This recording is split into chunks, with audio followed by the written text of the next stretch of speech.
I am not, in fact, Dr. Fauci. I am Carolyn Klebanoff. I am the chair of the board here at Dominican University. And the Leadership Lecture Series is a program of Dominican's Institute for Leadership Studies. And we want to thank everyone at ILS, led by Executive Director Denise Lucy, for making these inspiring lectures possible. And to our student leadership ambassadors and campus volunteers who do a fantastic job of greeting you and ensuring that our lectures run smoothly. The Leadership Lecture Series represents a nearly 20-year partnership with Book Passage, San Francisco Bay Area's prized independent bookstore, community center, learning resource, and local treasure.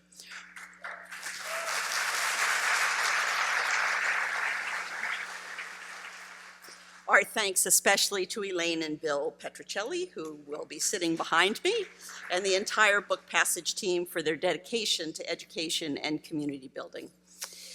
With Book Passage's partnership, we have presented speakers who inspire acts of leadership across the disciplines. Tonight, we're thrilled, of course, to welcome Dr. Anthony Fauci as the 181st distinguished author and change leader to engage our audience. We'd like also to acknowledge By the Bay Health, our generous gold sponsor for tonight's program.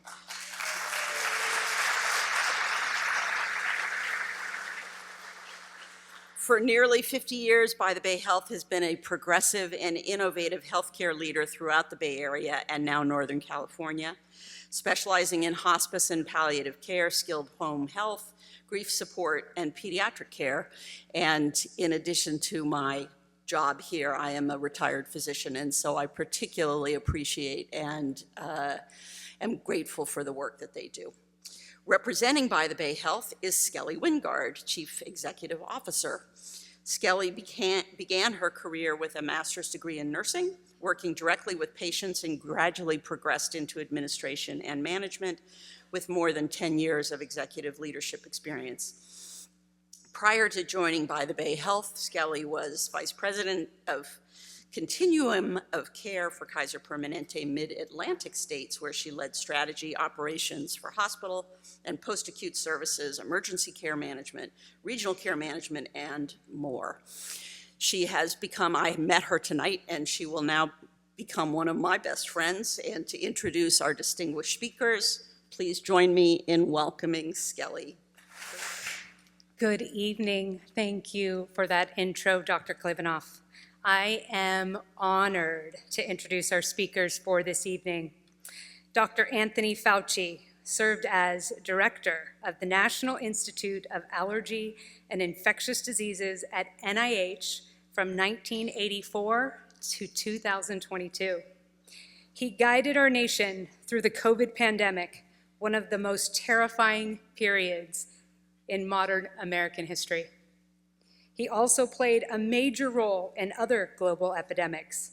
His crucial leadership in researching HIV and bringing AIDS into a sympathetic public view, as well as navigating the Ebola, SARS, West Nile, and anthrax crises, solidifies Dr. Fauci's status as an American hero.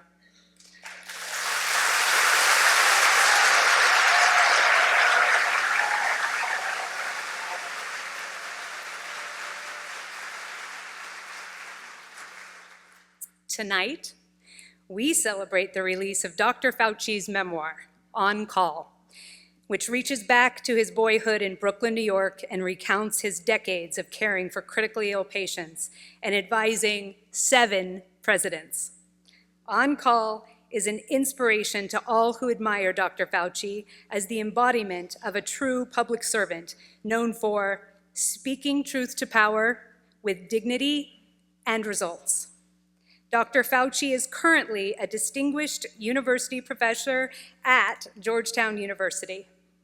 He has received the Presidential Medal of Freedom, the National Medal of Science, and the Mary Woodard Lasker Award for public service.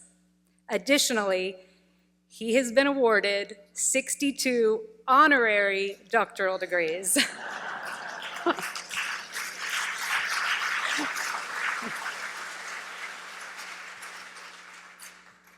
Joining Dr. Fauci in conversation tonight is Barbara Boxer.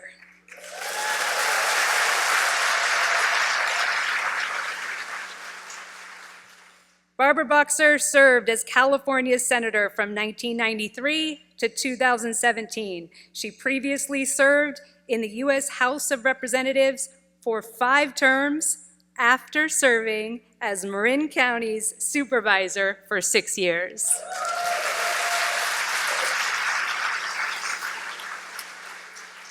Senator Boxer is known as a fierce fighter for California and its people. She is also known as a consistent advocate for women, children, families, workers, the environment, and equal rights for all.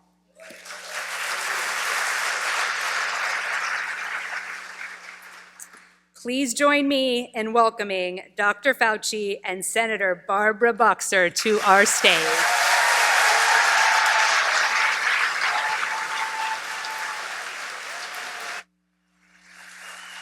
Thank you. Thank you. Thank you. Thank you. Thank you. Thank you. Thank you.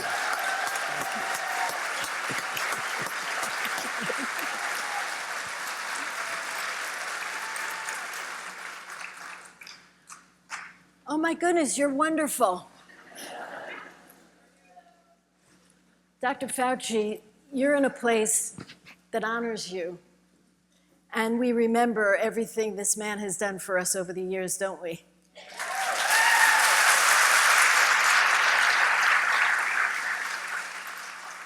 So just to give the audience a sense of what we're doing, I'm going to ask questions. I'm going to be in conversation for 45 minutes. Then Elaine is going to come out, and she's going to ask the questions that you sent us before for about 15, okay? And then we'll see where we go from there. So, Dr. Fauci, thank you for this incredible memoir. I told you that I've been doing some of these interviews for a while, and I have the book, whoever I'm reading about, and I turn down the pages, and I turn down about 25 pages, and then I go back and write the questions. I turn down every other page. It was wonderful. It is wonderful. And you know, you take us into a world that we don't know that well, very few that know that world. Stopping, mitigating, managing public health threats, not knowing what the next one will be. So let's dive in. So you were born in Brooklyn. Anybody else?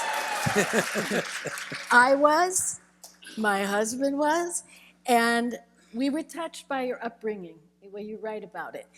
And you write about your dad, and you said, and I'm quoting you, he was generous to a fault as he ran his pharmacy, which you compared to almost being like a community center. So what did you learn from your parents that has stayed with you all your life, if you had to boil it down? Yeah. Well, Barbara, as you mentioned, my father was a pharmacist in Brooklyn, which was a working class neighborhood, the Bensonhurst section of Brooklyn. And this was the 1940s and 50s. And I was, 7, 8 years old working in the pharmacy. But unlike the CVS's and the Walgreens now, the neighborhood pharmacy was, as Barbara said, was kind of like the hub of the neighborhood, where you would be the psychiatrist of the neighborhood, the marriage counselor, advising parents whose children are delinquent, as well as providing medications they could prescribe by doctors. And when I said my father was generous to a fault, he had no material aspirations. He just wanted to serve the neighborhood. And often when people were not doing well financially, that they couldn't pay for the prescription, so he would put it on a bill, and often they wouldn't pay the bill because they just didn't have the money, which kind of shook my sister and I, but like, Dad, we've got to get some money here.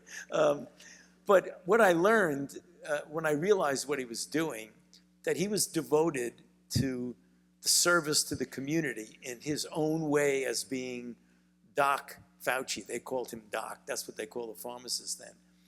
And the reason that had an impact on me is that I was seeing that when I was 7, 8, 9 years old, and I would be delivering prescriptions on my Schwinn bike going up and down the neighborhood. And that continued on when I went into school. It's interesting, we're in the Dominican Academy. I went to Our Lady of Guadalupe Elementary School, taught by Dominican nuns. And then I went, yes, Oh, right. we have some in the audience. And then I went to Regis High School in Manhattan, which is a Jesuit school, which, interestingly, the theme of the Jesuits, both in high school and in college, I went to a Jesuit college too in Massachusetts, it was an old boys school, so it was men for others. So from the time I was riding my bicycle in the streets of Brooklyn to the time I graduated college, and I think it really relates back to my parents, I had this feeling that the natural thing to do was service. And that's really how all of this happened. Well, we're with my lucky career. that you had that type of upbringing. What I was interested in, because my husband, Stu, also played basketball when he was younger, and you were a great athlete there at that time, and you loved all sports. And once you realized, well, I guess I'm not exactly cut out for sports because you said you were too short to play basketball. Right. I think what I want to know from you is, did you learn anything from those years when you were playing on these teams that you kept with you? Well, yeah, I mean, the idea of as Barbara said, I was fascinated with sports, both baseball and basketball, and I was the captain of my varsity basketball team in high school. And there were two things about that were formative for me. One, the idea of teamwork and contributing, not just as an individual, but as part of a team, which was very important as we were challenged with a lot of public health issues later on. There's no one person that does it all. The other thing is that my basketball career allowed me to make sure that I was going into science, because in high school, I was a very good captain of the team, high-scoring point guard. And I thought I had aspirations that I was going to go into college and even, who knows, maybe like Bob Cousy, be a professional basketball player. But I learned a very important lesson. I learned that a very fast, good shooting, 5'7" point guard will always get destroyed by a very fast, good shooting, 6'3" point guard. And that's when I decided I'm going into medicine. All right. Well, God had that plan. So I have the last question on your youth before we get more into present day. When you were in high school, I was so taken by the amazing guidance you got from one of your Jesuit teachers, because you were torn, you said, between science and laboratory and all of that, and really interacting with people. So what I found fascinating is that the advice he gave you really stayed with you your whole life. Can you tell us about that? The curriculum in Jesuit high schools then, and probably even to this day, was very heavily weighted towards the classics. So I took 4 years of Greek, 4 years of Latin, 2 years of a Romance language, and a bunch of other things that were very related to the humanities. And I was really struck by that, and I loved it. But when I got to the science, I really felt that I loved the discovery of science, and I was good at it. I had an aptitude towards it. And as Barbara said, I was struggling. I said, well, I like science, but I don't really want to be a scientist. And I love people and being with people. And one of my teachers, a Jesuit scholastic, he wasn't even yet a priest, he was training to be a priest, told me, he says, why don't you think about medicine? Because you can combine interactions with people, taking care of people, based on a scientific discipline. And it was like, I should have thought of that myself. But he just said it so clearly. He says, I think medicine would be what you really want to do. And it was the best choice that I ever made. Well, we thank him. Right. We thank him very much. Father McMahon. He was Mr. Yes. McMahon then, but now he's Father McMahon. All right. So in the 80s, at the NIH, you began your focus on a shocking new disease. we in the Bay Area, those of us of a certain age, will never forget it. And it was, as we all know, primarily affecting the gay community. And you made a very big decision, because you'd been at the NIH for a while then. You said you were going to put all your focus on HIV/AIDS. And some of your biggest friends and advocates said it was a career-ending move. Why did they say that, and why did you ignore their cautions? Well, when I finished my medical training, which was medical school and a few years of internal medicine residency, then I took a fellowship in infectious disease and immunology. Then I took another year of chief residence. So I had been trained for multiple years. But from 1972 to 1981, I had a very successful career, luckily for a very young person, mostly because I think I had a mentor who put me in the right direction of a project, and we had developed highly remission-inducing therapeutic regimens for diseases that were uncommon but deadly, autoimmune diseases, inflammatory diseases of the vessels called vasculitis. It was just another inflammatory autoimmune disease. And we developed such a highly effective therapy that I became very well known in the scientific community at a very young age, and my career was on a trajectory like this. Then in 1981, I was sitting in my desk right in the hospital where I worked on the NIH campus in Bethesda, and in June of 1981, an MMWR, which is called Morbidity and Mortality Weekly Report, which is a weekly report from the CDC about interesting new diseases that prop up. It could be a minor disease or a major disease. And there was a report of 5 curiously, otherwise previously healthy, young gay men from Los Angeles who presented with a pneumonia that only people who have very compromised immune system get. I actually have to admit in honesty, I thought it was a fluke, Barbara. I thought this is some drug that they took.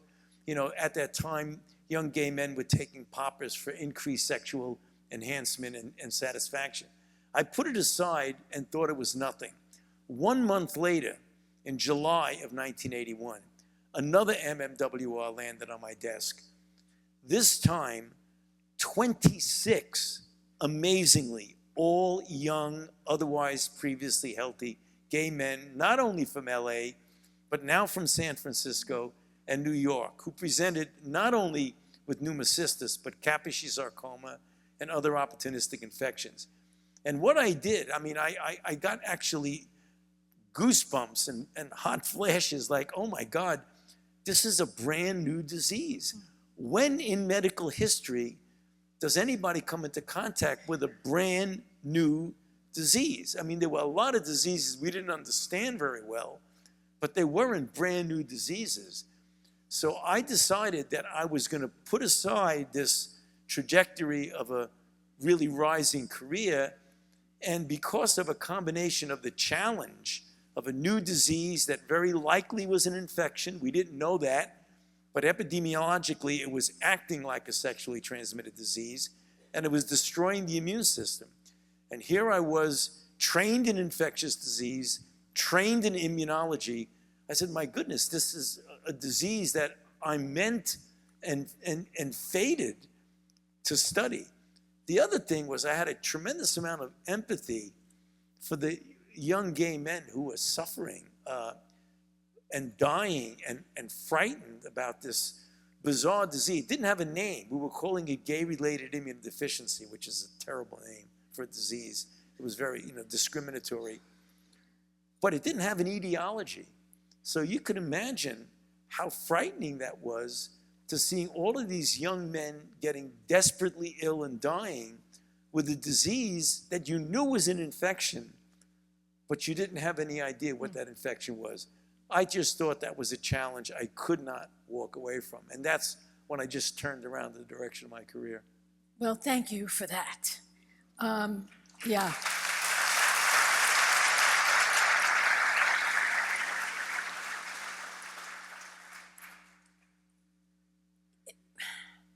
I got to the House of Representatives in 1983. I say this because we didn't see each other, but I knew you were working on this thing. And I remember going for a walk with a best friend, and she was at that time a music teacher. She had written a book with a friend, a gay man, and we're taking a walk, and she says, I don't know what's wrong with him. He's got this pneumonia. And of course, I think I'm a Jewish doctor because that comes with the territory. And I said, oh, that's nothing, pneumonia.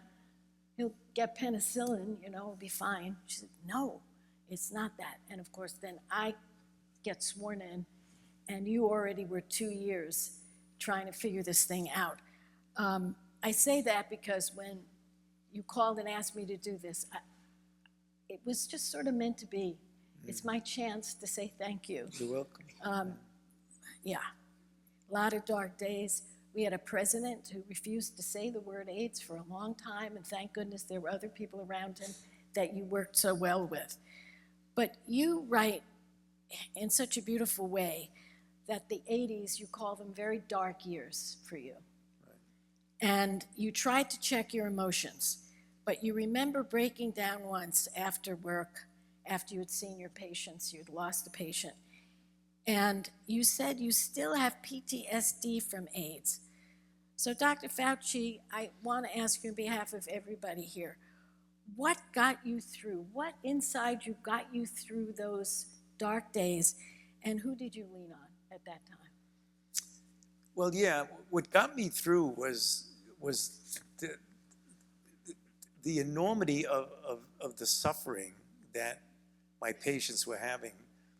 I went from this 9 years from 72 to 81, where patients had a disease that they thought they were going to die from, and I developed therapies that gave them a 93% remission. And then overnight, I had a situation where all of my patients were dying, no matter what I did. It was like putting Band-Aids on hemorrhages. You would treat one opportunistic infection, and then another one would pop up. You treat that, and another one would pop up, and then ultimately they would die. And it was years before we had adequate therapy, 1981, 2, 3, 4, 5, 6, 7. And during those years, when you're taking care of patients, you develop relationship with them. And to see them all suffer and die, in order to be able to continue to effectively take care of them and be someone who cares for them at the same time as you're taking care of them, you couldn't let that personally get you down, because then you would reflect it on the patient, and that would be a bad thing. So what Barbara's getting to is that I had to suppress it. And when you suppress those kinds of things, it comes out later in life. And that's why many of my colleagues in San Francisco, who I just was with this afternoon, had a version of post-traumatic stress where, 25, 30 years later, you think about it and you actually, well up with tears. And that still happens to me every once in a while. There was one patient in particular, and I wrote, I wanted to give the reader a representation of the kind of thing that went on. There was one patient who I've been taking care of with my colleagues for a while, who had very advanced HIV. And one of the complications is a virus called cytomegalovirus, CMV. Some of you may have heard of it, which actually can affect many organ systems, but particularly the eye. And it chews away at the retina and makes people lose their vision. And when you're in medicine, you're making rounds, and you make rounds in the morning and in the evening. And if the patient gets sick, you go in anytime. You don't just do it in the morning, in the evening. And I kept on making rounds with this patient. And in the morning, I would come in, say hi to him in the evening, and he was gradually losing his vision. And whenever I would walk in the room, he would always say, "Hi, Dr. Fauci, nice to see you. How you doing?" I'd come in the evening, "How you doing?" He was very upbeat person for someone who had a very severe disease. And I remember one day I just absolutely got crushed because I walked in the morning and I said, his name was Ron. I said, Ron, how you doing? He says, oh, good to see you. I'm doing fine. You know, my vision is getting a little bit more blurry, but I'm okay.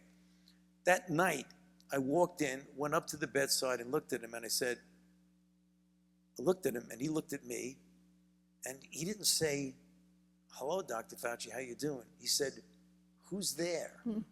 And it was clear that from the time I made rounds in the morning to the evening, he had lost completely his sight.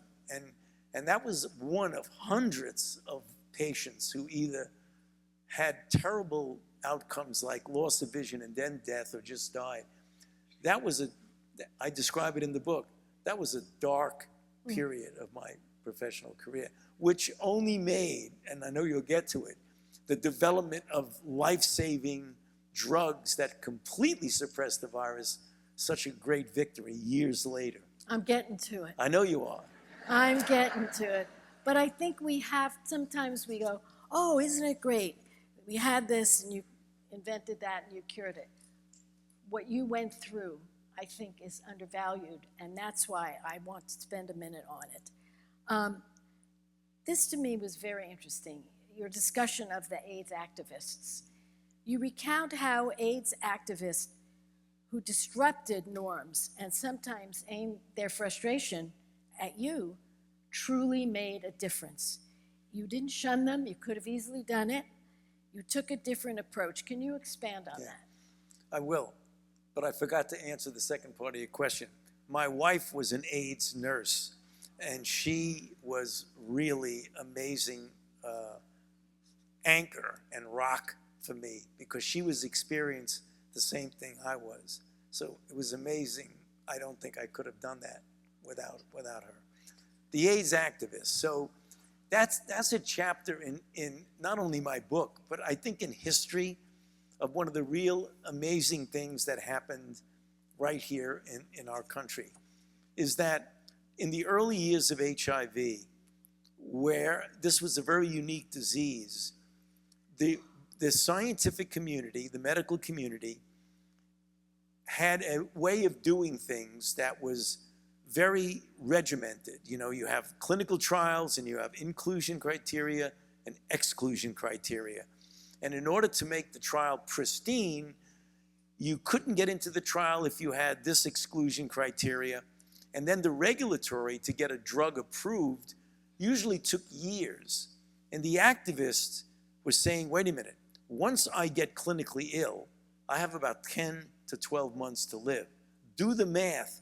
Your system, although it works for other diseases, is not working for us. We want to sit down at the table with you and figure out how we can make the clinical trial and the regulatory process more suited to the very unique and terrible situation we're going through. Now, unfortunately, understandably, but now retrospectively, completely unacceptably, the scientific community was saying, we're physicians, we know what's best for you, so just listen to us and do it our way and it'll be okay. The regulatory community was saying, we have to worry about safety and efficacy, and we've got to do things slowly over a long period of time. So the activists said, well, you're not listening to us. So that's when they became provocative, iconoclastic, theatrical, and confrontative. The scientific community, when that happened, pulled back even more, which made it a big rift between them. So one of the best things I've ever done, Barbara, in my career is that I was looking at what they were doing and I was saying, for them to be so confrontative, they're angry, they're frightened, and they're dying. So I said to myself, let me put myself in their shoes. And when I put myself in their shoes, it became clear to me that what they were saying made absolutely perfect sense. And I would have done exactly what they were doing. What they were doing was making trouble. But as John Lewis said, it was good trouble. Yeah. And that's when I started listening to them. And when I did something that shocked them. And they even say to this day, they were shocked. Instead of, saying, get them arrested for disrupting things, I said, why don't you come into my office and sit down and let's see if we can come to some sort of an agreement about how we can work together. It didn't happen overnight, and it took weeks and months and years to finally get us to really be working together. But at the end of the day, the system of clinical trials, the system of the relaxation and somewhat flexibility of the regulatory system was a very positive thing for medicine. So at the end of the day, the activists were absolutely correct. Wow. Yeah. Whoa.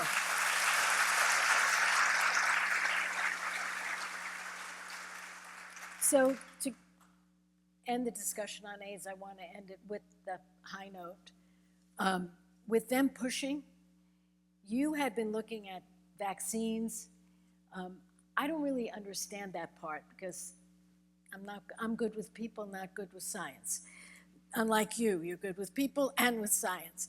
So can you explain why there never was this vaccine? Do you think there ever will be? Yeah. And how you worked with the private sector to develop the drug cocktails, Yeah. which, as I see it, was a lesson for all the other diseases that came along, including COVID, Yeah. which we'll get to next. The development of drugs for HIV was a process that took place over years. It is, in my mind, one of the great medical victories of the last, in memory, of our generations, because we went from a disease that was almost 100% fatal. In 1981, the first drug, AZT, was shown to be partially effective in 1986, approved by the FDA in 87. Then over the next few years, till 1996, was a watershed year, because in 1996, we at the NIH, in absolute collaboration with the pharmaceutical companies. They couldn't have done it without us. We could not have done it without them. And at that time, I was the director of the institute, so I was directing those clinical trials that were going on. In 1996, the first triple combination of drugs for the first time brought the level of virus to below detectable level and kept it there below detectable level. And then in subsequent years, 97, 98, 99, 2000, we got better drugs, less toxic drugs, and instead of having 20 pills a day, we got down to 1 pill a day. And with 1 pill, you could drop the level of virus to below detectable, such that we went from what was almost certainly a complete and inevitable death sentence to people who were living with HIV, if they took their medicines, could live, if you did the actuarial, they could live essentially a normal lifespan and maybe 1 or 2 years off. So if you were a young person with HIV and you were 25 years old, you could project that you'd live till you were 75, 76 years old, which was completely unheard of a few years earlier when everyone was dying. That was a major victory. With vaccines, Barbara, not so, because this virus is very unusual. When you make a vaccine for any pathogen, measles, polio, rubella, most of the people who get sick from that recover, and the body proves, as a proof of concept, that it's capable of making an immune response that can clear the virus. HIV is the only disease that we know that the body does not make an adequate immune response. So the paradigm of vaccine development, going way back, is develop a vaccine that mimics the virus without hurting the patient. Because we know when the patient gets infected with the virus, they ultimately make an immune response that clears the virus. With HIV, we had to do better than natural infection, because we could not induce, no matter what we did, an immune response that was capable of protecting. Because once the virus came in, it just inserts itself into your cells, and that's it, and you have it. It's sort of like a reservoir that's formed immediately. So the next question would be, do I believe we'll ever get a vaccine? And I think we can, but it would have to be by doing something that was never done before. It's by actually inducing and tricking the immune response into making a response that's even better than the response that you make against natural infection. And we're making progress in that regard, but I have to tell you, it's really a high bar, and it's going to take more years. Thank goodness, in the meantime, we have drugs that you can give in prevention, not only treating. So there's a thing called pre-exposure prophylaxis, which means that if you either give a single pill a day to someone who's uninfected, it's a 99% protection against infection. Now we have injectable that you can give twice a year and completely protect against it. So in some respects, although we're going to keep fighting for a vaccine, it's almost as if we don't really need, a vaccine. If you can get someone who's willing to come in twice a year to the clinic, get an injection, and they're good for the rest of the 6 months. Did you learn something from that? Yeah. Oh, wow. I think the good doctor's going to give me a bill. I'm learning so much from this, Dr. Fauci. So now I'm getting more into current issues. You've made lasting friendships on both sides of the aisle. You served with 7 presidents, right? 4 Republicans, 3 Democrats. I served with 5. I thought that was enough. So congratulations on that. So you also had amazing relationship with staffs of every president until this last one, but more about that later. The last one was okay. Yeah. The previous before I the know, last I know. Yeah.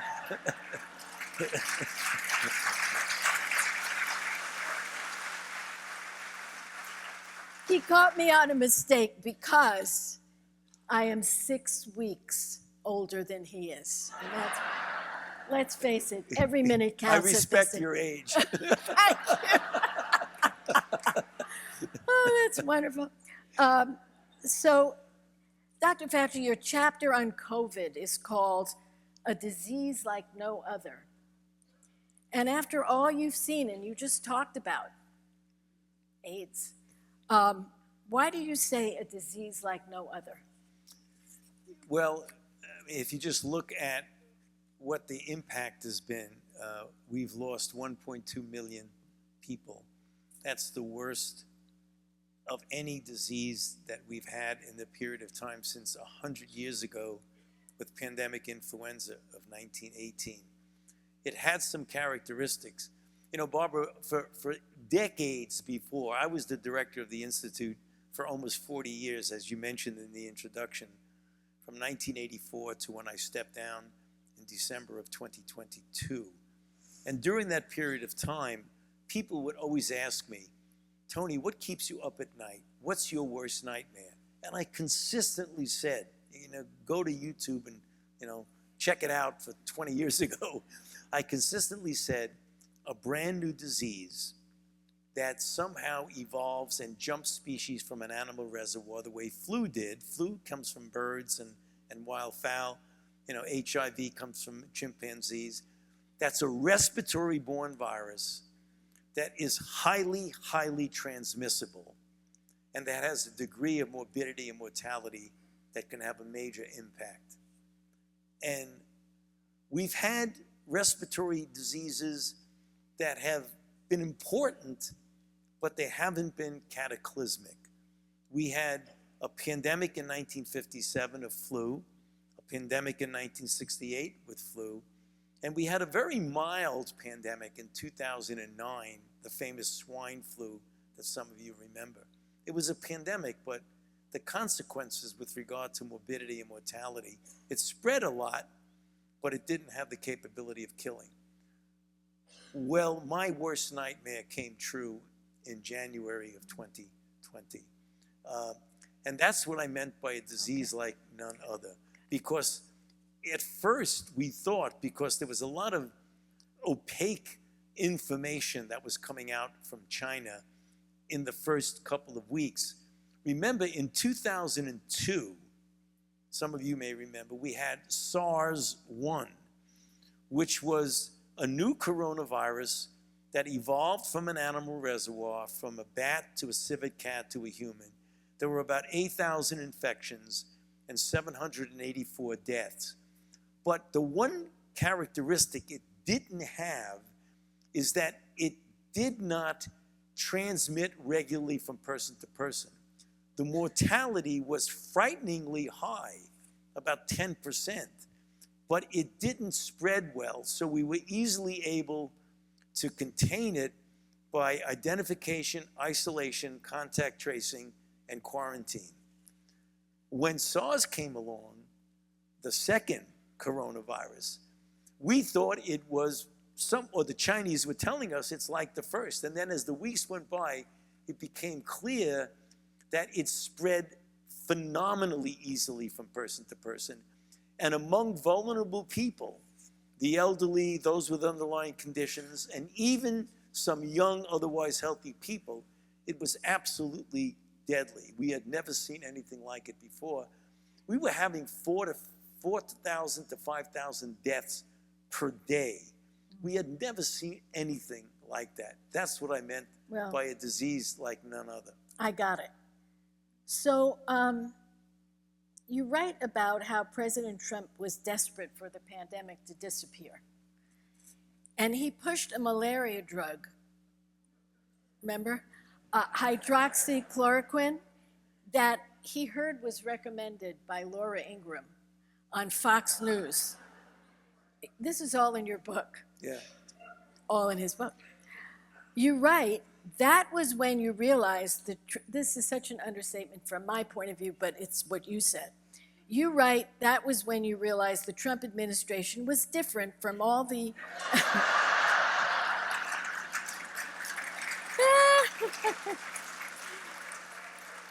was different from all the Republican and Democratic administrations you had worked with. On top of that, you said you never saw a president so hostile to the press. And you recounted a response to a reporter by President Trump after the reporter asked him, a very respected reporter, quote, he said to President Trump, "What would you say to the Americans who are frightened by the pandemic?" And Trump said, "I would say you are a terrible reporter." And you write that you were concerned. You're so diplomatic. You write that you were so concerned that your presence would be, quote, interpreted by the press as acceptance of his behavior, unquote. So I guess my question to you, it's a tough one, but after that, did you consider leaving? No, and I'll tell you why, Barbara. Because it became clear that somebody needed to you know.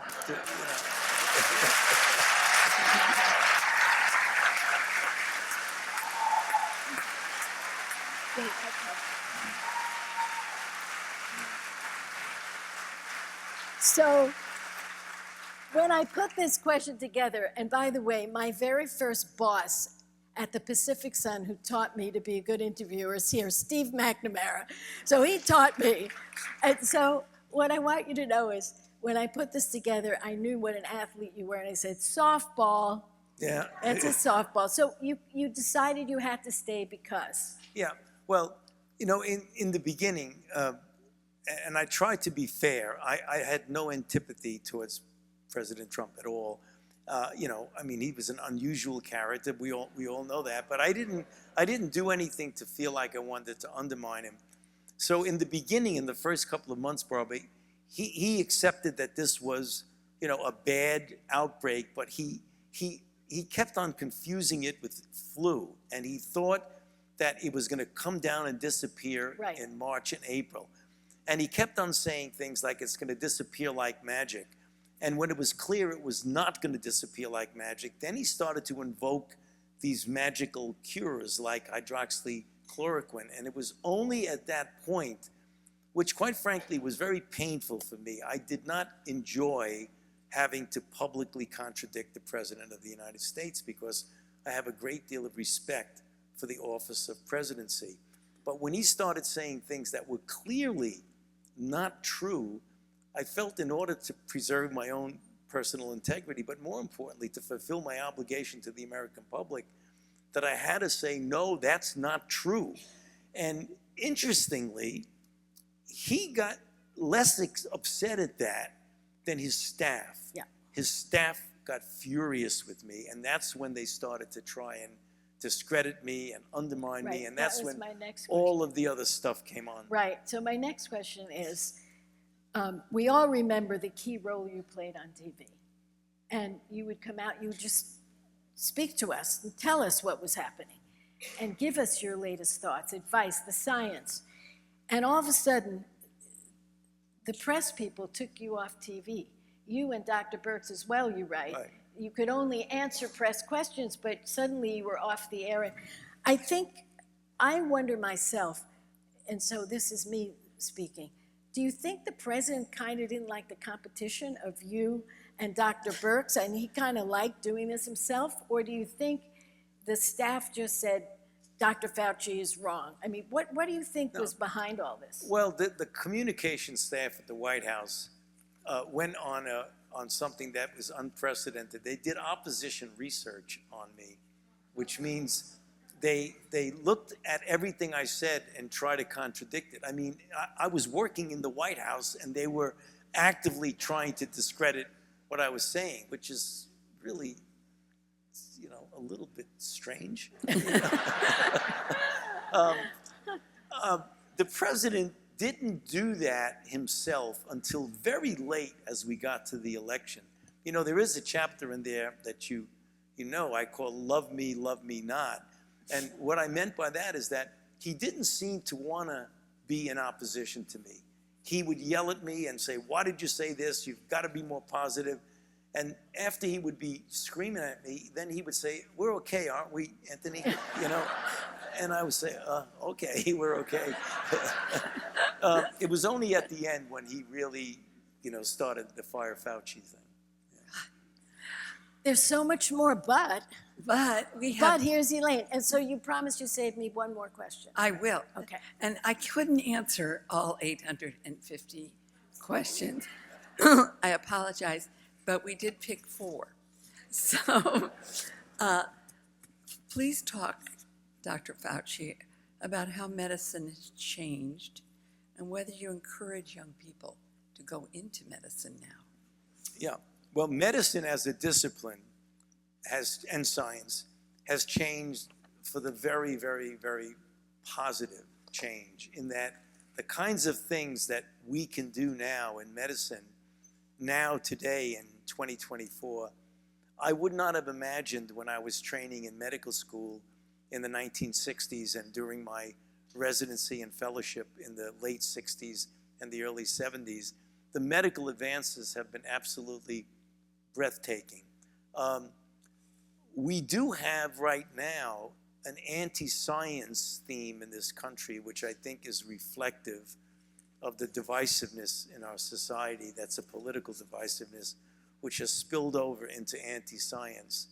So I would encourage a young person who's interested in going into medicine and science that the gratification and the fulfillment that you can get out of using the science of medicine to help people, to alleviate suffering, to prevent unnecessary and avoidable death is just priceless. And many of us, and I've always felt that way, I would have done what I was doing when I was young, and even if they didn't pay me. Really, I meant that, and most of my colleagues felt that way. You should be a bookseller. I love this next question. It starts out, choose this question. Dr. Fauci, I'm a 17-year-old high schooler from San Diego, California. She came up all the way. Interested in studying medicine and public policy in the future. What advice would you have for someone interested in pursuing your career path? And P.S., I had a project at school where we had to choose a dream to do, and I chose to be you.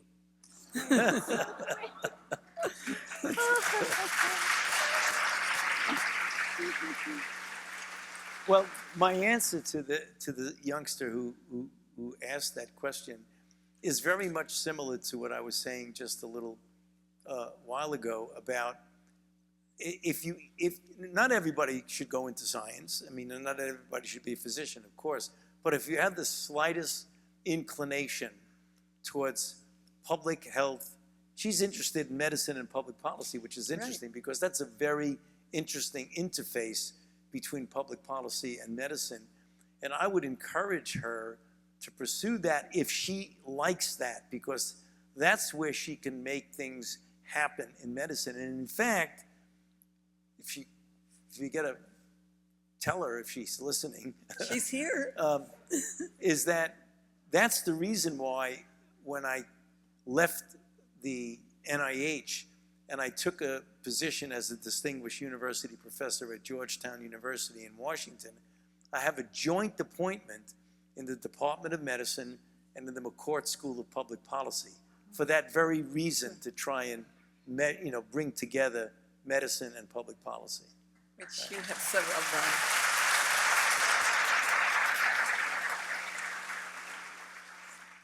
And I'm going to put the next two questions together because I want Barbara to be able to ask her last question.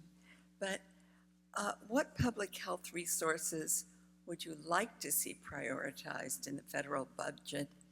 And are we prepared for the next pandemic? And do you think you'll be consulted? Yeah.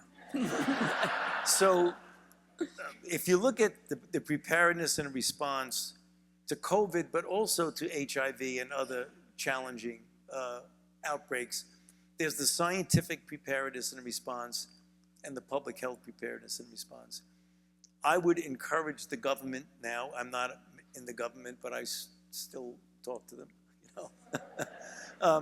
is to continue the support of basic and clinical research, because it was that which allowed us to develop these phenomenal drugs for HIV, as well as the vaccine for COVID. And by the way, Barbara Boxer was a very important component in getting us that money when she was a senator. So,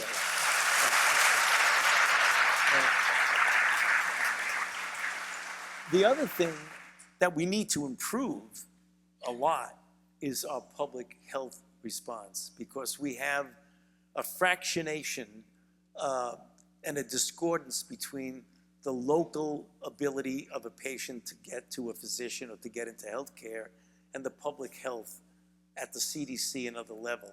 We've got to strengthen the local public health, and we've got to give the CDC the capability of having a much stronger relationship with the local public health.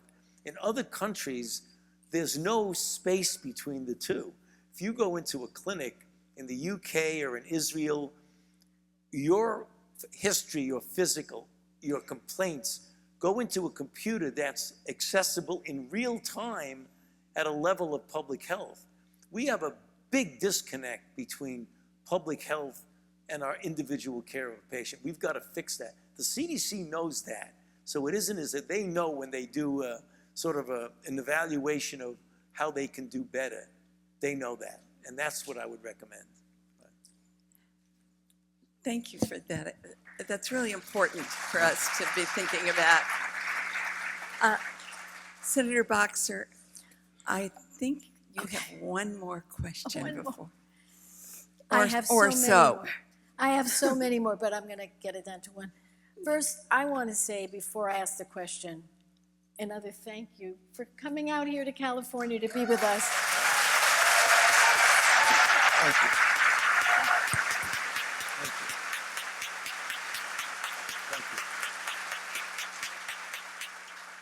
California is a nation state, so as a nation, we love you. And you have to know that. The one thing I didn't get a chance to, you have to read the book, because there's this fabulous chapter when Dr. Fauci turns to this guy named Barney Graham, do I Yeah, remember? right. And says, She's Barney, good. he says, Barney, we need a vaccine right away. And Barney said something like, get me the DNA of the virus and we'll start working on it. Am I right in remembering? Yeah, he said, that? get me the sequence and I'll start Sequence. working on the vaccine in days. That's right. Yeah. And so it happened. And so I also just want you to say thank you to your wife and kids for backing you through all this. And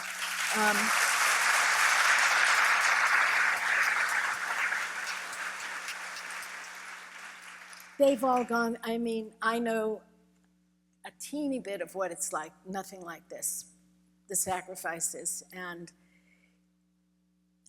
some of the problems in this crazy world we live in. So send her our love too, and to the girls and to the family. So my last question, because when I read about the vaccine and all your team and how quickly it all happened, and you point out it was because of them and also the private sector, Pfizer, Moderna, et cetera. So I love to read the ending of books to find out really what you want us to know. And you wrote this, quote, we must sustain the critical investment in the biomedical and health sciences and continue to nurture collaborations between the public and the private sectors. So it's kind of like the last question, but more direct. Are you optimistic on those two fronts, that the investments will continue and the collaborations will continue? Yes, as right now, as you know, the Congress is really wanting to cut down on NIH, which is really unprecedented because for decades and decades, you know, while you were there and after you left, there's always been very strong bipartisan support for the National Institutes of Health. We absolutely have to maintain that support, Barbara, because the United States of America is overwhelmingly the lead in the world in biomedical research. I mean, you see that in drugs that are developed are United States scientists, United States companies. Nobel Prizes in medicine, it's like overwhelmingly the United States of America. That's not an accident. That is because we've had bipartisan support going back for decades and decades. So I'm optimistic because I believe that, you know, the better angels of people are going to prevail and realize that this is the crown jewel of the federal government, and we cannot let that linger. And what you said, you made a very important statement, is that you have to have a public-private collaboration, because if you really want to get drugs and vaccines, the individual scientists, as brilliant as they are not going to get a new drug or a new vaccine. You have to have the ideas, the concept from the individual scientists, and partner with the pharmaceutical companies to actually make a product that would benefit the American public. Well, we can only hope and pray that your vision is carried out. It's in our hands, is it not? It's in our hands, yeah.